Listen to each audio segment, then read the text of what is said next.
The estoppel is a very important part of purchasing a condo or something with an HOA. We're going to explain why.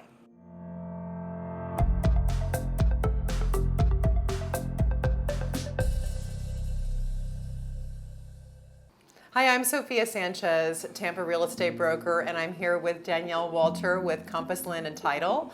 And I thought today we would talk a little bit about what an estoppel is.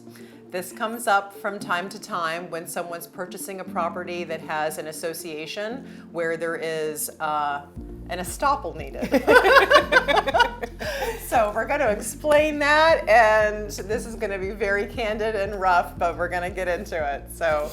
Yes, so for those who don't know, when you live in a condo or a subdivision where there is an association, if you go to sell a property in those circumstances, there is something called an estoppel, and a lot of people don't know that that exists. So it is a letter or payment letter, however you want to describe it, from your association letting you know if your dues are paid, if you have any violations on your property, if the association is involved in any litigations, what the future assessments are, how frequently the assessments are paid, what the amounts are, and most important, especially for the new buyer, is if there's any dues owed to the association as a new buyer, because there is something called capital contribution, which does not happen in every HOA, but it is very common, where they do require an upfront fee that you have to pay when you purchase into that association, but you only pay it the once. And that's a one-time It's a one-time fee.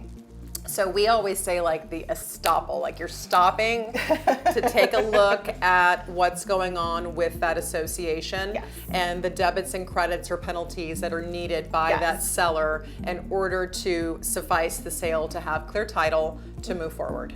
Yes, especially if there's anything owed from the seller. You don't want the new buyer coming in and then they getting hit with a special assessment of $2,000, and really the seller should have paid it. So the estoppel is a very essential piece Yes. of a real estate transaction. Yes, and there's a lot on our end. We tend to find when it's not a fantastic title company like you guys, that we have to remind them to please order it in advance, because the associations don't operate as quickly as everybody else's need to want to close.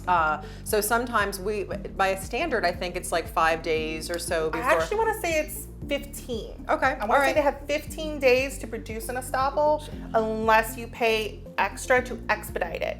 Now, some associations allow the expediting fees, some don't. Some are self-managed, and then those you have to track down the actual person. Sometimes you have to FedEx them the estoppel. So it's very, very important that you reach out to your association as soon as possible. Because it can kill your transaction. Yes, absolutely. Kill it dead. Because sometimes they don't meet other than like a certain period of time, or if somebody needs to be even approved, or there's the HOA approval, that's very important. The buyer might need to be approved. The association does a whole application process for the new buyer, where they have to look through their history and see if they even approve them to move into this subdivision. Right. Or if they have pets, or if there's a in-person interview needed. So I was wrong with 5 days. I was thinking about the survey. But we do it immediately after inspections. Yes. We will go ahead and encourage the buyer to go ahead and get the appraisal, but at the same time, we ask title, please go ahead and order that estoppel as soon as you can. Yes, So- it's a very revealing document. There's a whole lot of information that you would not think could come from that estoppel. You wouldn't think that could prevent the buyer from purchasing, prevent the seller from selling. It's very important. Thank you. You're welcome.